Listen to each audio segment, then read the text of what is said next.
Dictation 10 second बाद बोली जाएगी।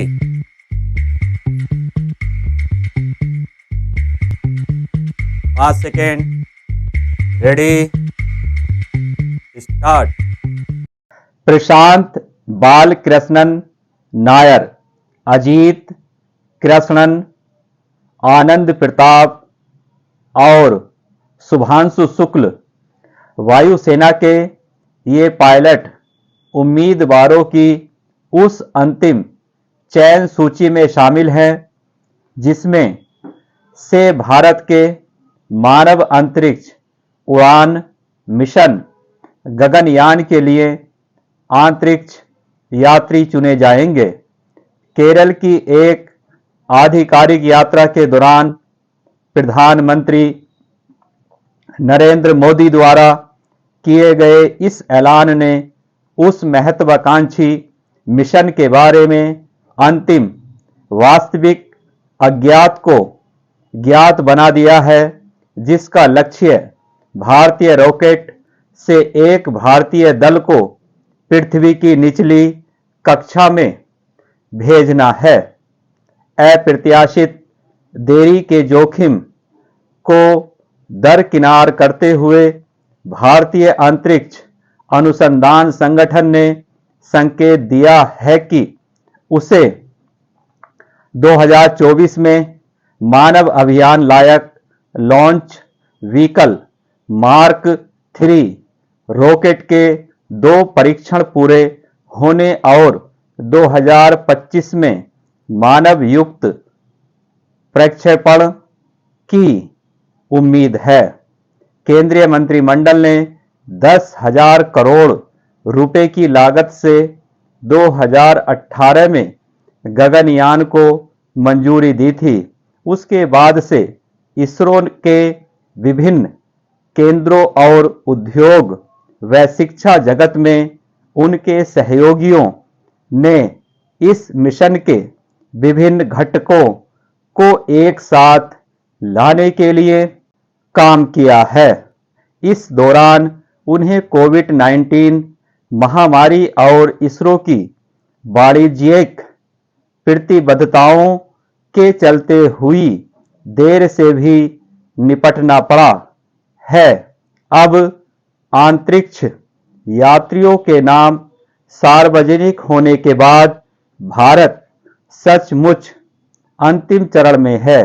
यह मान लेना नासमझी होगी कि इस पैमाने का कोई उपक्रम राजनीतिक गिरफ्त से पूरी तरह मुक्त होगा, लेकिन गगनयान पूरी तरह राजनीति से प्रेरित भी नहीं हो सकता।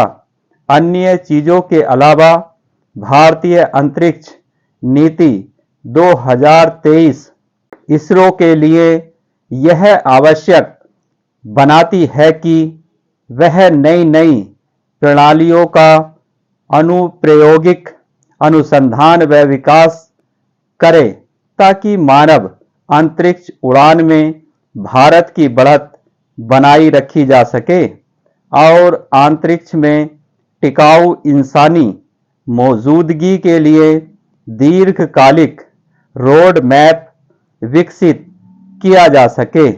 इसरो ने केंद्र के पर्याप्त समर्थन से बहुत सारे तकनीकी अनुसंधान संबंधी और वाणिज्यिक अभियानों को भी प्रक्षेपित किया है और उन्हें राजनीतिक जवाबदेही से बचाए रखा है।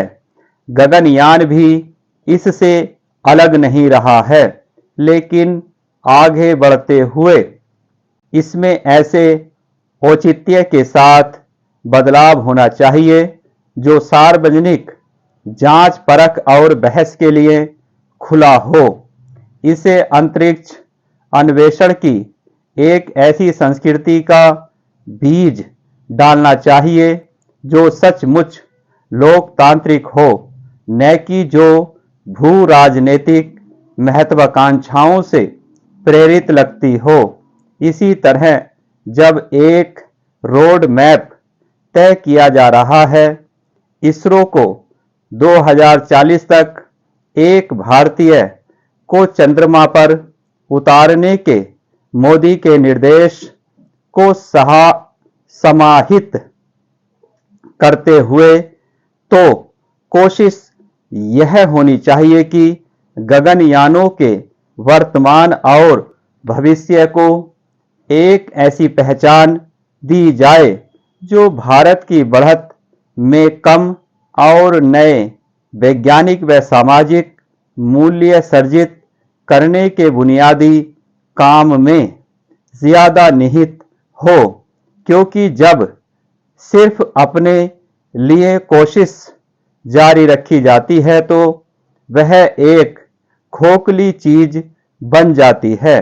चीन समेत दूसरे देश तकनीकी रूप से आगे हो सकते हैं, लेकिन भारत को अपना फोकस वैज्ञानिक अन्वेषण और मानव क्षितिजों के विस्तार पर रखना चाहिए, न कि अंतरिक्ष महाशक्ति का दर्जा हासिल करने पर। स्टॉप।